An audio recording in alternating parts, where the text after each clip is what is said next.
this episode of The Natural Plastic Surgeon. So my happiest patients, I do all kinds of surgery, but my happiest patients are my breast reduction patients. And I think I told you that. You did. Yeah. And I can see why now, especially. Well, that's great. I mean, it's just functional and aesthetically, it's a home run and a grand slam, really. CBD sometimes and some THC sometimes. Yeah, the edibles, Yeah, I think, you know what, I'm okay with that with my patients doing that. And I think I know that there's a lot of, not so much about THC yet, but the CBD has been really shown to reduce pain without being addictive, and it has all kinds of positive effects. First thing you thought of when you woke up? Did anything like crazy? Because a lot of people think about that. Like, did you get any like weird thoughts of like cookies or pizza or anything like that? When I first woke up, I honestly was, my first thought was, oh my God, am I waking up during surgery? Oh. I was like really scared of like waking up during surgery because I watched too many conspiracy theories. Oh my God, do it to horrible. myself. Okay. So we're here and we have our special guest, Nicol Concilio. Yeah. Who I love that name. It's such a great name, Nicol Concilio. You are such a great person. Now you just had breast reduction surgery. 5 weeks ago, 4 weeks ago, almost 5 weeks ago, and you look fantastic. Thank you. I feel fantastic. Thank you for being on the Natural Plastic Surgeon podcast. Yeah, I'm so excited to be here. I love my podcast, so it's fun being here. All right. Well, cool. Well, today's a really special episode because breast reduction operation is a very commonly performed procedure. A lot of women are really scared about getting this procedure done. And I wanted to kind of tap into what because you didn't get this right away. You knew you had big breasts and these are a problem for you. And I think a lot of women have some of the same problems that you had and they're scared to do anything about it. So what were some of your fears? Let's just hop right into it. So I think the biggest thing was I was worried that people were going to be like, why? People pay to get bigger boobs. You know what I mean? Yeah. And for me, I was more worried about people not understanding how much it affects my everyday life, especially because I would get so many heat rashes and like chafing. Like that was my biggest problem. And then the neck pain, the back pain, and I have scoliosis on top of used to have the big breasts. Yeah. So that was just awful. And I mean, even 4 weeks post-op, I feel like a weight has been lifted literally in the front and the back. It's crazy. Incredible. Yeah. It's important, Nicol, you work out, you're fit, you're healthy. It's is not like, I get a lot of people like, oh, you just have to lose weight, right? No, oh my God. Someone asked me that the other day because I was in Victoria's Secret and I know it's a little bit too early to get fitted. It's great. Like, should she be doing that? But I was like, I just had breast reduction surgery.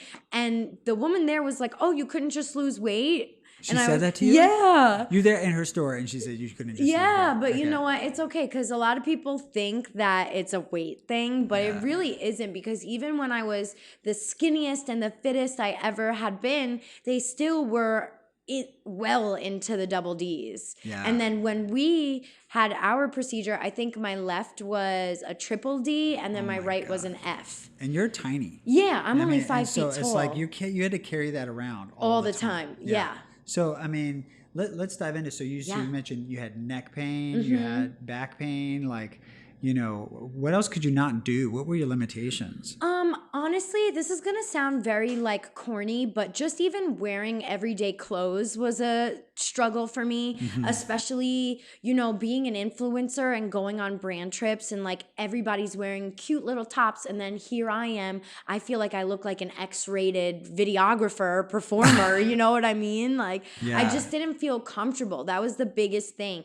And I found I was compromising my posture a bit to kind of hide the boobs and not have them sticking out as much. Did your mom always get on you when you were growing up? Yes, and my grandma. She would be like, your grandmother. Sit up straight. Yeah. Dr. Barrett, Concilio, is that Italian? I'm picturing like your Italian grandmother, like, Nicol, watch your posture. Yeah. She would always be like, Mom, it's my boobs. Yeah, literally. What would she say? Was that Italian? Sta da zitch, like, cut it out, like get in order. Well, we did. We cut it out. We totally cut it out. Literally cut it out. Oh my goodness. Well, wow. All right. So, and then what? And then, I was just going to say that I've been having to wear a padded bra since I was in 5th grade. So I was like 10 years old. So I've had these puppies. I mean, obviously I didn't have like triple D's in fifth grade. But you knew that you were different at that point. Yeah, I knew that like, you know, I had to wear a bra and like I had to like kind of start having to shave my legs a little bit. You know what I mean? I was kind of so what did the legs have to do with it? No, well, just like that I was going through puberty like so faster. So puberty actually came early for you. Yeah, it came so early for me. It wasn't just breast development. No, it was like almost everything. But the breast development was the huge like number one thing that I noticed. And other people would notice. I actually just shaved my legs for the first time this week. You did? I did. Why? I don't know. I did. I raced. Oh, your race. I had an Ironman, and you supposedly, if you're on maybe some of the listeners can chime in, but supposedly if you should get rid of the hair off of your legs, you can go faster because you're more aerodynamic. That's what Michael Phelps does. Is that okay? You're just like him. He's a swimmer, but so it didn't make sense to me because I had a wetsuit, and so anyway, I realized, I mean, like 5 minutes, 10 minutes, 15 minutes into the shower, I'm like, this is hard work. So I was like, you had to start in the 5th grade. Yeah. And you had big boobs. And so I respect. It's thank you. Difficult. Yeah. Well, respect to you because now I'm like feeling amazing. I feel so confident. I feel so happy shopping for clothes. I used to hate shopping because nothing would fit me right. And now I'm just so happy, so excited. Well, all right. Well, I want to hear about that. Yeah. So you went to Victoria's Secret and you had the hater. She was like, why didn't you just lose weight? So what happened? What was so you're 4 weeks out from the breast reduction surgery and you're not fully healed yet, still a little swelling. So tell me how the bra sizing went. So it was really, really, I was so happy because I know that they're still a little bit swollen now. Yeah. And I got measured as a 32C, which is exactly what I believe I told you the first time I met you. I was like, I want 32Cs. No, when we met during the consultation, we kind of estimated because your breasts were very different. Your right was much bigger than your left. And so we estimated the amount of gram size that we could take off. Yeah. And you're smaller overall, so we had to kind of like do measurements and fine tune that. And I'm glad that really worked out. But we also combined that with liposuction too. Yeah. Which the liposuction swelling tends to last a lot longer than the breast reduction swelling. Oh, really? Okay. Yeah. So some of the stuff in your armpit and stuff like that might throw off your breast measurements just a little bit. Oh, interesting. Yeah. In terms of your like 36 versus 34, you know. So you're a 36. 32. 32. Yeah, I'm tiny. Yes. That's awesome. Yeah, but no. And I also, even just the side boobage is so much better. I feel like nothing's really spilling out the side. Great. Where I feel like sometimes I would like lay down and I would have to be like moving my boob like inwards. You know what I mean? Because they just go to the side. Right. That's not, I mean, you're too young for that. It's not comfortable. No, I can't. I don't have breasts, so I don't know what it's like. But I will tell you this, that my happiest patients, I do all kinds of surgery, but my happiest patients are my breast reduction patients. And I think I told you that. You did. Yeah. And I can see why now, especially. Well, that's great. I mean, it's just functional and aesthetically, it's a home run and a grand slam, really. So yeah, no, it was awesome. Well, good. So I mean, we could talk for hours about this, but we have some really good questions from some of your actual followers. Yeah, I'm so excited. Yeah, and by the way, you guys, if you don't follow Nicole already, you should definitely follow her.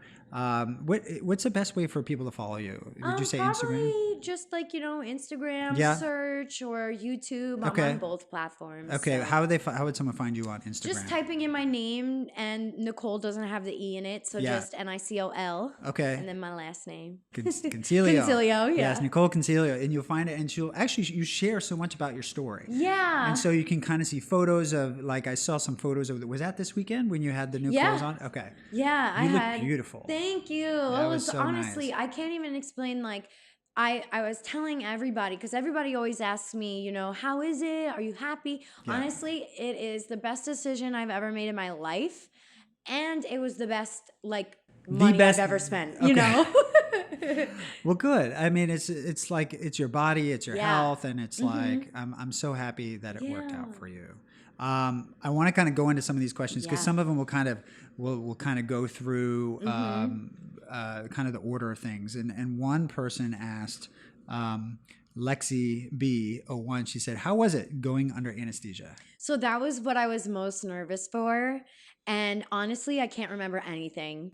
So it just like, the only thing I remember is them telling me the anesthesiologist telling me that I was going to get something to relax. And then the next thing I knew, I was waking up in the recovery room. So it really wasn't a big deal at all. Yeah. I totally freaked myself out more than I needed to. Yeah.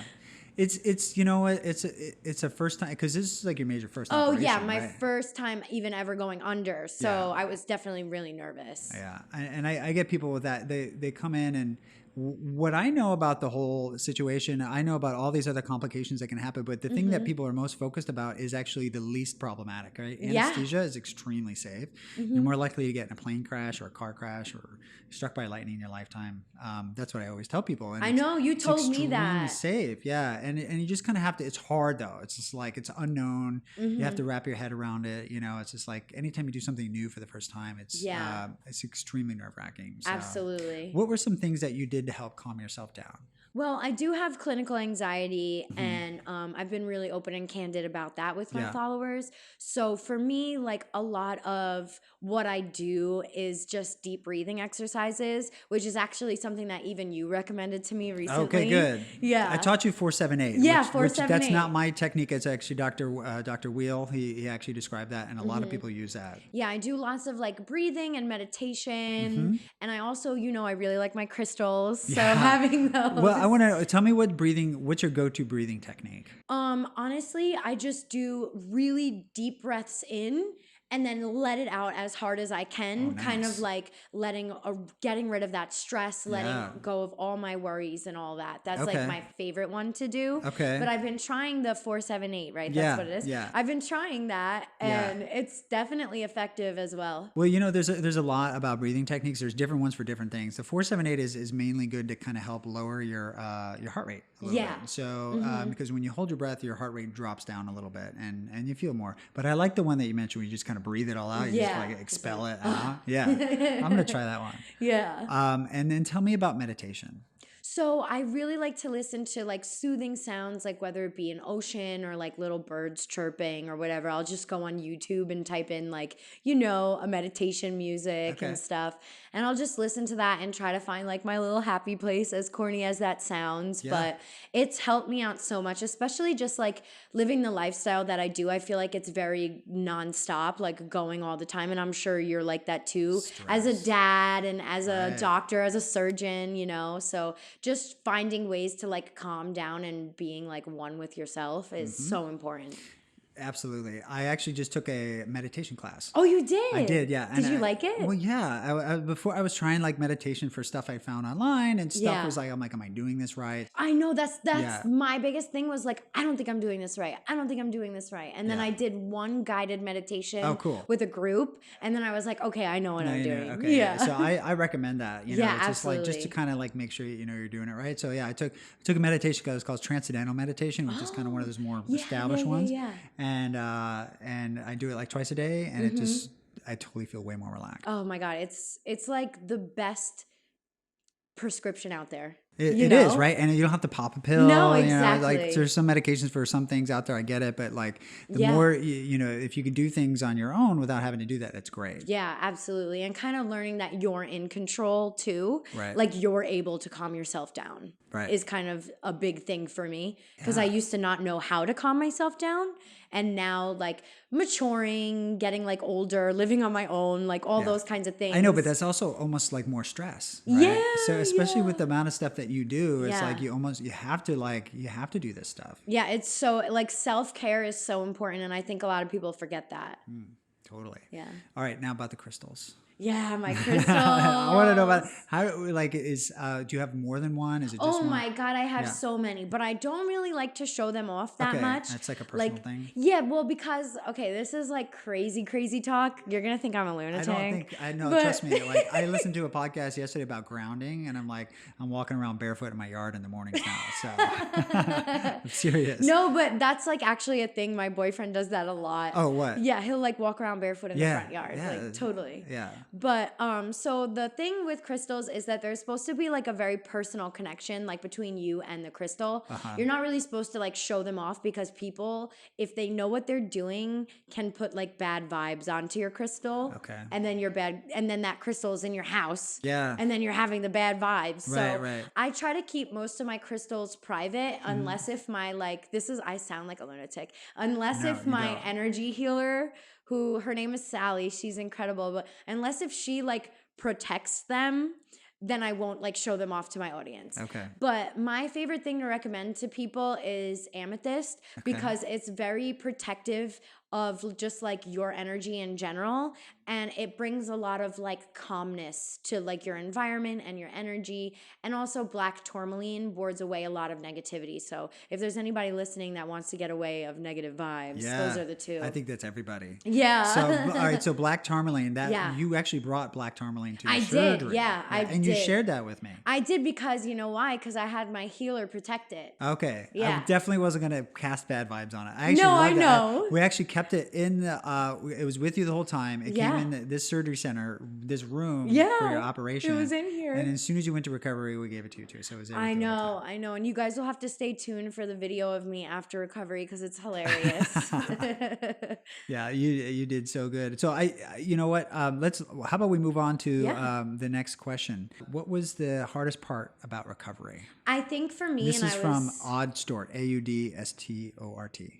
For me, I think just mentally having to ask for help because I'm a very independent person, and it was really hard for me to be like, hey, can you get me this? Or hey, can you get this down for me? Or hey, can you do this for me? Or hey, I need help getting out of bed. Can you reach stuff normally? No, I can't to begin with. So yeah. So what's the difference? But yeah, exactly. Yeah. But no, I think just like if you're an independent person, like how I am, it was a very like humbling experience, like being like, wow, you don't realize how much you take for granted, like your everyday body, you know? Right. And then honestly, the surgery itself was a breeze for me. I had like no pain. I didn't have to take any of the painkillers or anything that you prescribed as far as pain management goes. Good. And I was so happy about that. And you do CBD sometimes and some THC sometimes. Yeah, the edibles, Yeah, I think, you know what, I'm okay with that with my patients doing that. And I think I know that there's a lot of, not so much about THC yet, but the CBD has been really shown to reduce pain without being addictive, and it has all kinds of positive effects. Yeah, so I've been doing lots of that CBD stuff too. Great. And the arnica tea. Yeah, arnica tea. Oh, I haven't done that yet. Yeah, right. That's what I ordered from Amazon. I think I got it right. Oh, yeah. Okay. All right. Because we have pills. It's like but I need to check that out. Amazon. So you got to show me that arnica tea. All right. Cool. Yeah. I'll check that out. All right. And so the hardest part for you was really just kind of relying on other people during that. Yeah, and just like taking it easy because I'm not used to that. You know, I'm always moving around, doing things. Right. But those two very, very simple, easy things as far as recovery goes, you know, not anything. I was barely in any pain. I was honestly like, I'm just itchy. I'm very itchy right now. I know. So well, the reason was, all right. So I want to talk about your surgery a little bit. Yeah. So, you know what, if we could actually get her operative note, you want to bring that up, and main reason why is we took off differential mounts.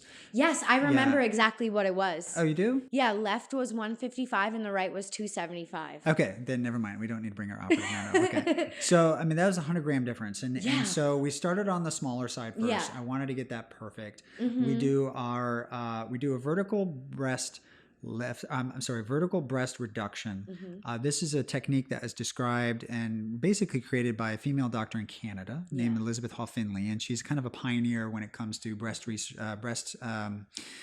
surgery. And the reason why that this operation is so awesome is that you don't need an anchor pattern. So it is an incision around the areola and then a single line that goes down. That's what you see on the outside. But what you don't see on the inside is how the breast is held together. And she was very creative and really smart with these internal suturing techniques.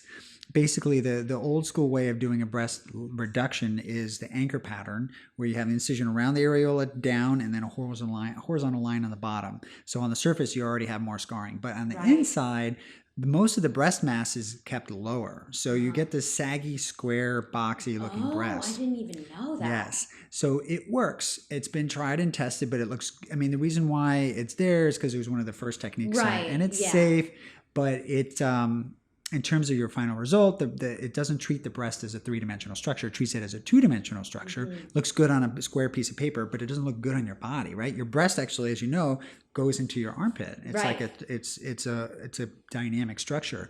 So Betsy Hall Finley, she came up with this technique where the mass is on the top and you remove the bottom, and then you kind of suture everything up on the inside. So instead of being a skin brassiere operation, it's an internal suturing technique that lifts the whole breast up.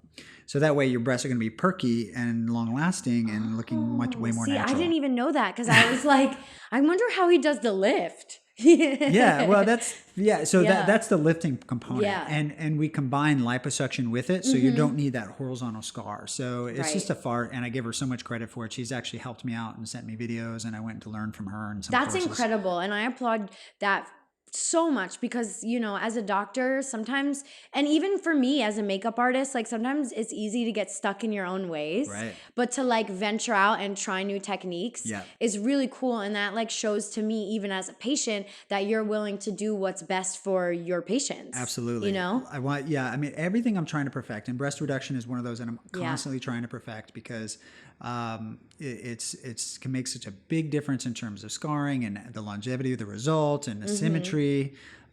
So anyway, so we're going to have a whole solo episode talking about breast reduction and all the different things. So you guys can tune into that one. We'll give you a link to that. But so we started on your left breast. We did our liposuction on that side. We went in and we did a little extra bonus. So thank you. I wish it kind of slipped and went to my stomach too. You know where to find us. Because we don't want stuff hanging over the bra strap. And so we finished the left side, then we went to the right side. And the right side was a challenge because it was just way bigger. And so was it like, did you know it was that big? Because I didn't even know it was that big. I didn't appreciate how much size difference there was until I'm in there and I'm taking out, and it's, you know, you measure twice, cut once. And so I took a conservative amount and then I kept taking smaller pieces because I didn't want to take out too much, because once you take it out, you can't put it back in. So we dialed that in, we did our liposuction, and then we actually tailor tacked it together, and we had a lot of excess skin that we still had to fine tune on both sides. So we revised that about 2 or 3 times, and it all came together beautifully. Like, you had the best on table result, as you saw from the video. That video was so cool. But some things happened with your recovery. So you had so breast reduction, it's a major operation, and you know what? I'm just gonna chime in really quick if you don't mind. Sure. A lot of people were asking me, you know, why I wasn't healing as fast as those who had breast like augmentations. And I kept telling them, you know, it's a total different procedure, and I personally feel like the breast reduction and the lift and the liposuction I got, like, that's extensive. You know, we were in there for 3.5, or you were in there for 3.5 hours. Yeah, it was like 4 hours. Yeah. So I think that's another thing, just if anybody's listening, you know, if you have friends that had breast implants, it's very different than having an implant. Totally. Yeah. An implant comes out of a box. You make a pocket. I mean, I spent a lot of time doing breast augmentation too. Don't get me wrong. Your breasts by Barrett, they're amazing. Thank you. But yeah, it's a different operation, and there's not as much that can go wrong. So so one of the things that happens is you're disconnecting blood supply to the breast tissue, because we're moving it up. We're not actually taking the nipple or breast tissue off. We're kind of removing segments, and those segments contain valuable blood supply to the nipple and the areola. And that's one of the biggest risks from breast reduction, is actually losing your whole areola. It's called nipple necrosis. I know. And it happens in big reductions, kind of like yours, especially on the right side. And so we had a little bit of skin necrosis. Just on that bottom part of the areola. And you were freaking out. Oh my God, I'm still so sorry to this day. That's okay. But yeah, you guys, I was really nervous, Because, like, especially if you Google, and I know, don't Google, I know, but there wasn't anything popping up for what I had. So I was really nervous. Really? You couldn't find anything? No, I couldn't. And that's why, because everything I saw was all extreme versions of necrosis, you know? It wasn't Which is like horrible. Right. It wasn't how like we just had that top little layer that had to come off type of thing. Right. So, but I'm so glad everything's, knock on wood, looking good, right? Yeah, you think? it is. I'm It is nervous. looking- I'm still nervous. No, it's looking good. I mean, it's just a small little, like I would say, a dime-sized area. Oh yeah. That's just taking a little bit longer to heal. And you know, a lot of people ask me, you know, people try to find doctors or get their surgeries done elsewhere, Right. For cheap. You know, and it's And just that's like, so stupid, right? For better lack of words. It is, because it's like if something like this happens and you have to travel like overseas to get it looked at, it's just like you want a doctor that's local or available that can, you know, that knows what they're doing, especially a board certified doctor that knows how to kind of handle the situation. Yeah, exactly. And even like, you guys, Dr. Barrett was calling me on like a Sunday night, like reassuring me that I was okay. So, you know, he really cares about his patients, and I appreciate that, especially because I'm anxiety ridden. Yeah. So you could only imagine how I was. Yeah. It's, you know, it's like if you don't get complication, I mean, like I've seen horrible things, and I've been very lucky. I'm very careful with my surgeries. I don't have too many issues. And, but you know, the best thing to do in these situations is just to reassure people and kind of explain to them and have, you know, good communication. Because if you're nervous and you know, it's just like if you start to go on the internet, you can go down a rabbit hole of craziness. So, and then, you know, one question my followers had for you was that they are wondering why I didn't have to wear a bra after surgery.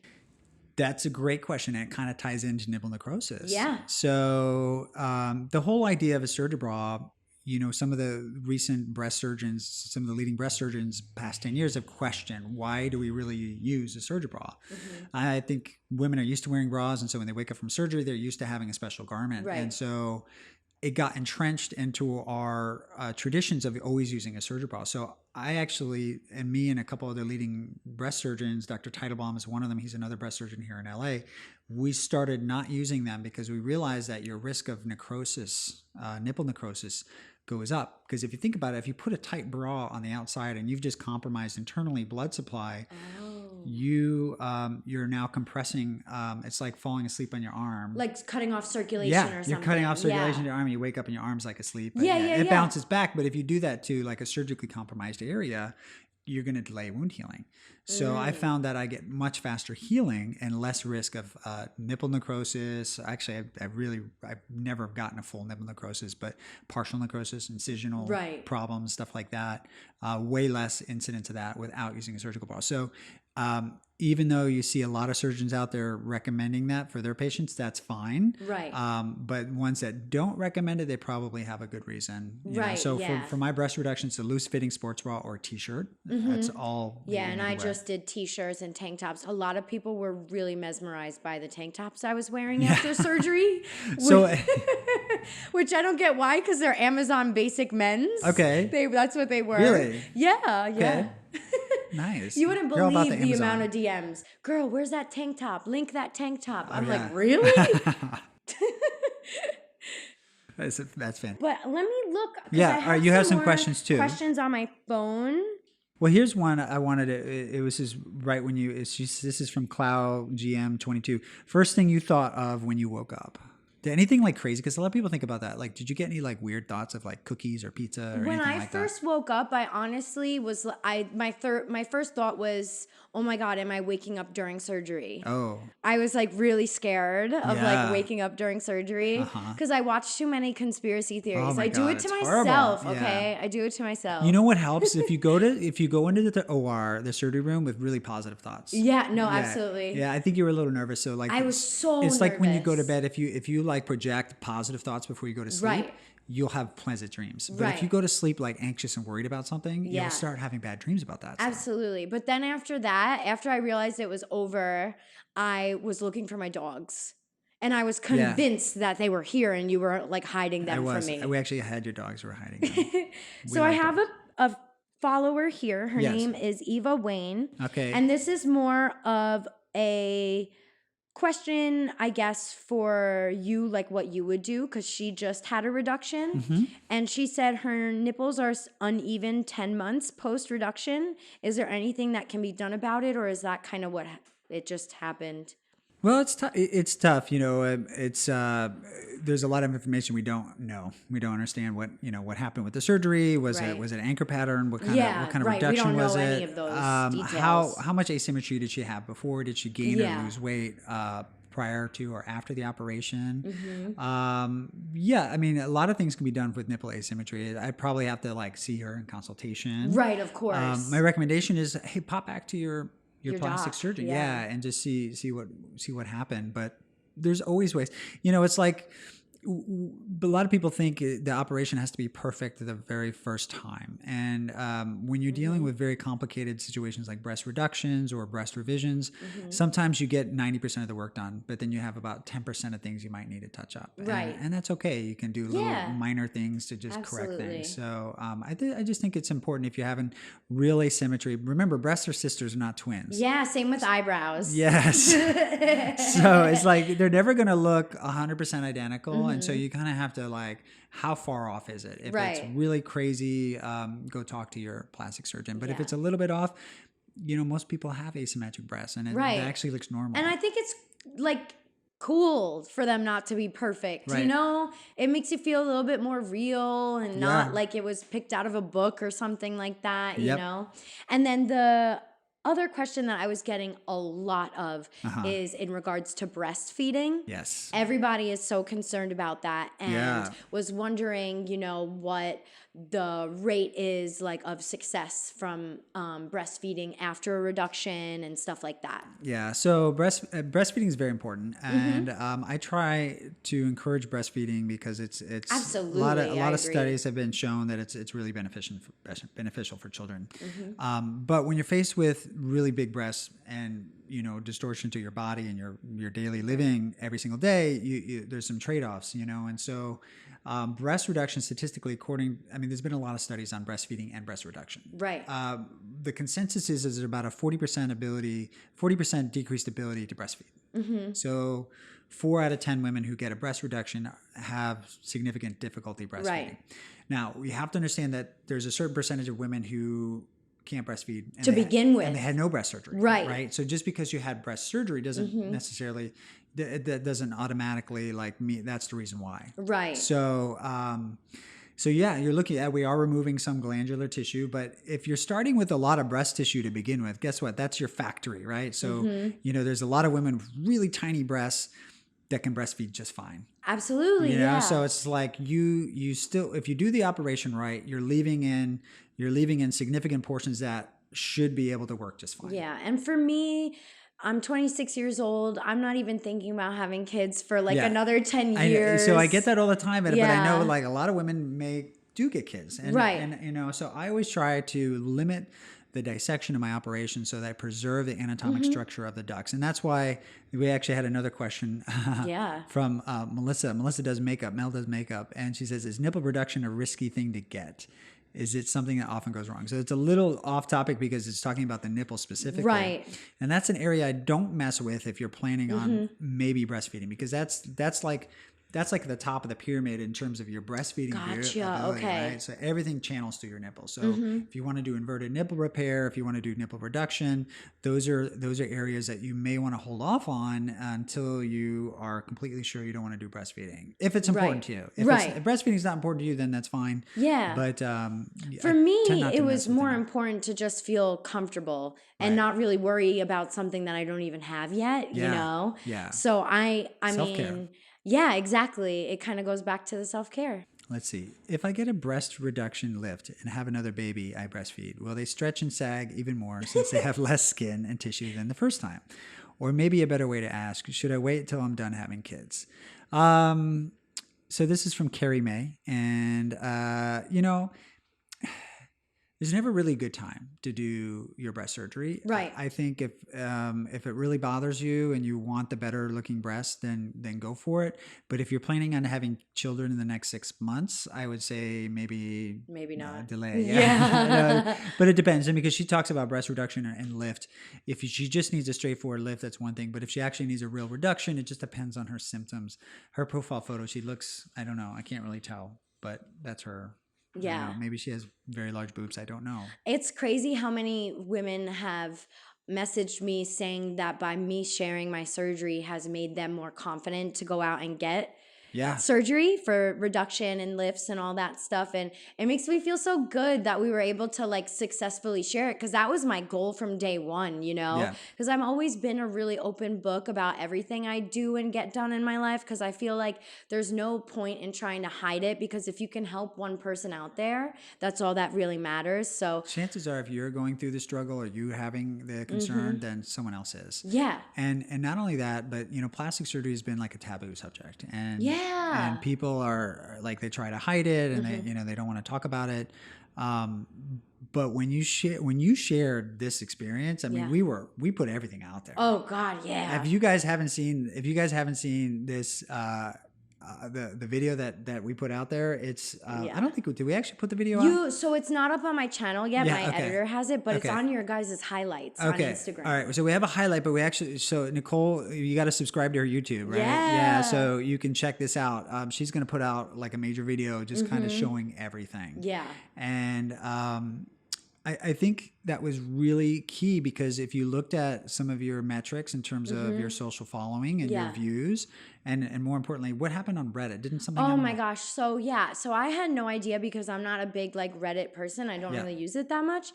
But we were like #1 trending the day that I got surgery. Yeah. And usually on Reddit, people aren't talking very nice, but this was all very positive, which I was shocked. Yeah. I mean, it's because you put this sincere vulnerability out there, you know? That's very true. Yeah. Yeah. That warms my heart, because at least we know the world is a good place. Yeah. You know, they didn't try to beat you up over No, it. absolutely. Yeah. And it's cool to like kind of break the stigma about plastic surgery, because I feel like everybody's like, oh, you don't talk about it. You don't ever admit what you had done, or you don't do this. And I'm just like, oh, I got this done. And I'm walking around and showing them off. And I'm like texting everybody, you want to see my boobs? Like so excited about it. Yeah. Well, that's amazing. Yeah. You know, what advice, I mean, kind of, you're not fully done yet, but we have a lot of healing left to do, and I know you're complaining about your tapes, and that's all about my Sorry. I know. It's for your own good. It's for your own. I know. I'm your Italian grandmother. I forget what she said, but anyway. So no, what we do for all our breast reductions, we tape the incisions for 6 weeks. Yeah. And then we do this Scanuva scar gel or silicone-based scar gel for 3 months afterwards. I can't wait for that. Yeah. That's gonna be fun. Yeah. So then you have to do it twice a day. Yeah. And that's really key, because the breast shape, everything was perfect, but we don't want to see scars. No, so we want absolutely. them to blend away. Yeah. And then after that, you could do laser microneedling if it's still prominent. And you offer those services here, right? We do. That's cool. We have I hate scars. You know. What about stretch marks? Stretch marks are challenging. Because I know, like, for me, I had really bad stretch marks. They're not nearly as bad as what they used to be after the reduction. Yeah. But I'm just curious, like... Yeah, so there's different things you can do for stretch marks. Sometimes you can do a laser. So the stretch mark, when a stretch mark happens, the dermis kind of tears. Okay. And what happens is you get a tear in between, and it bleeds in a little bit, and then you get collagen, a type of collagen that is formed in scar tissues that fills in the space. Even though it never came through the skin, it happens deep down. Interesting, I didn't know that. Yeah, so that's why you see a stretch mark, it's different colors. Because it's different types of collagen. So your normal skin has about 4 different types of collagen in it, but then a scar tissue has like a single type of collagen in it. So it looks one color and the rest of your skin doesn't. Plus it doesn't have any elastin or anything else in it that keeps it flexible. So then you start to see little grooves of like tightness in the scar tissue, but not so much tightness in the regular skin.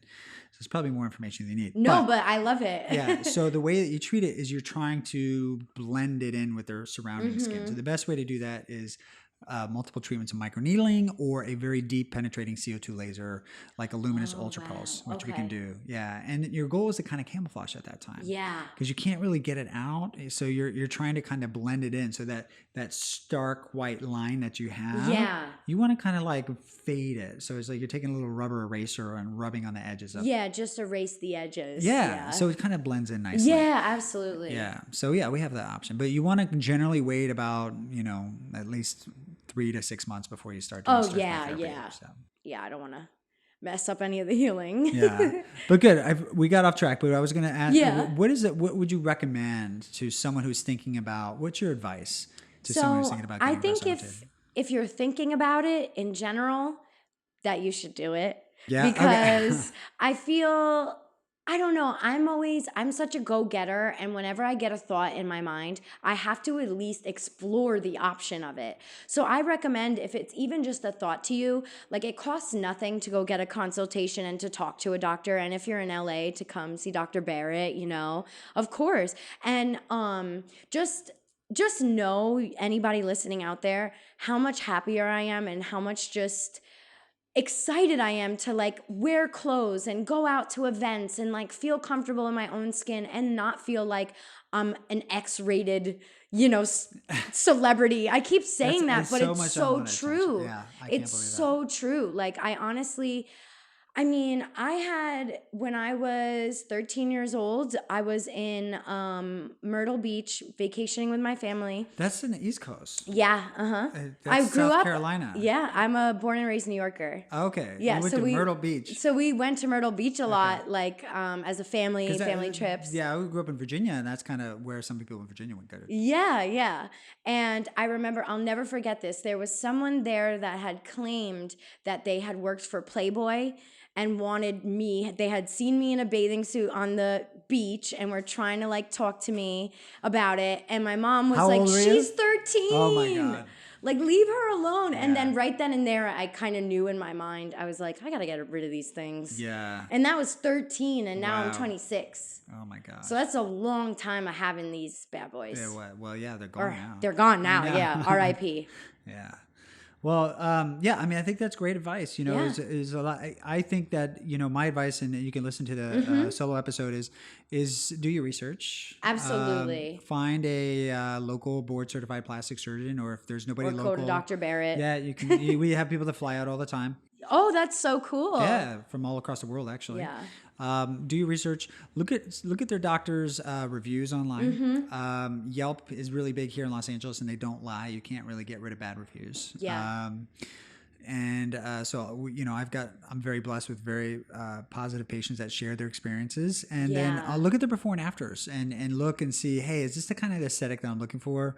Do they do the lollipop technique versus the anchor pattern? Those are some things with breast reduction specifically that I think are really important. Yeah, absolutely. And I feel like I didn't even really do as much research as I should have. Yeah. And I totally just trusted you. Oh, but just based off of How did everything you find about me, by the way? I found you, I had followed you a while ago before other influencers had even come to you. Yeah. And I was like, wow, this guy looks like he knows what he's doing. Yeah. And I knew I was going to have to eventually get a reduction. So I just always kind of kept you on the back of my mind and all that stuff. And then recently, back in July, I think I messaged your Instagram and I was like, I got to just do this. I can't do it anymore. It was really hot one day in the valley and I was sitting out by the pool and I was like, I can't have these anymore. Thank God for global warming. Seriously, your work speaks for itself, and I cannot even say enough how grateful I am for your surgery and how well you guys have taken care of me. Yeah. And just you're amazing. You really are. And you're a Leo, and I know Leos are really good with knives and stuff, which is weird to say, but aren't you a triple Leo? Yeah, third house. You're the Leoist Leo that can ever you can't Leo. get any. It's got all the houses aligned for my Leo. So yeah, I'm a fire sign too. Sagittarius and Leos are both fire signs. Yeah, so it's just there's lots of energy and and directed towards helping people, and so that's what I'm really passionate about. And I'm telling you guys, if you decide to come to Dr. Barrett, you will be so happy. Well, you will be so happy and so just thrilled, and the office is beautiful too. Well, thank you. Yeah, we get really excited. The whole team here, we are like, everyone. It's not just because you're an influencer. We treat everybody the same. I know. I see it. Yeah, I call a lot of my patients on the weekend and or at nighttime, and they're not influencers, and we treat everybody the same, and we genuinely care about people. I mean, we're taking people's lives in our hands, and their bodies, and it's just like when I first opened my practice, I told myself, I said, we're not selling used cars. Like we're here to improve people's bodies, and these are people's bodies, and they have to live with the results and the things that we do every single day. So I was like, look, I'm just going to take as much time as I can and get the results as best I can, and kind of walk them through the process and make the whole thing easy, because that's what I would want. And so it's like the golden rule, you try to treat other people how you'd want to be treated. Yeah. And you're like the coolest doctor. Not every doctor I meet is like, personable and like outgoing and like comforts well. So you're really good at that as well. Try to, all my friends, and when I was in college, they would go to study in the library, and I would really try and study too, but then I also try to have friends and do fun stuff, and I think that kind of benefited me, and that I can kind of, I can develop communication skills, of course, versus like being in a book all the time, which is great. You guys study the books too. But. No, absolutely. But I'm a very like outgoing person and like very loud person. Yeah. So I always look for people that kind of match my energy. And when I first met you, I was like, oh, cool. He knows how to talk. We're good. Yeah. No, absolutely. I mean, it's just, you got to have that's the other thing about finding a good plastic surgeon is you got to vibe with them. You got to have a good vibe. You got to be on the same page. It's like, are we on the same page in terms of like what my expectations are, what my goals are? Because if you're not, like, he could be the best surgeon or she could be the best surgeon in the world, but you're not going to get the result that you want because you guys are having a miscommunication. So really important. Definitely. Good. Well, Nicole, anything else you want to add or tell people about breast reduction or surgery, I just can't wait to like put these puppies to the test and really go hard in the gym, I just can't wait. Well, they're not muscles, No, I know. But like just running and like doing more like cardio. Yes. Because that was something that I wasn't really able to do very much. Yeah. And just because it hurt, it didn't feel good. And I just can't wait to do that. And I'm just so excited. Like I can't even explain how happy I am from the surgery. Amazing. So, yeah. Well, Nicole, I'm truly grateful to have you as a patient. Oh, I'm grateful. You're so amazing. And thank you for being here. Thank you for being on the podcast. Yeah, thank you for having me. It was so fun. You guys have to follow Dr. Barrett. He's amazing. Yeah. And if you're looking for a good doctor in the Los Angeles area, or even if you're in New York or across the country, I highly recommend him. He is so amazing, and his work speaks for itself on his Instagram. Nicole, thank you so much. Welcome. And you guys, don't forget to follow Nicole. She has I've been following her recently, and I'm just thrilled by her stories. Nicol Concilio on Instagram, okay? Thanks so much. Thank you. You're welcome.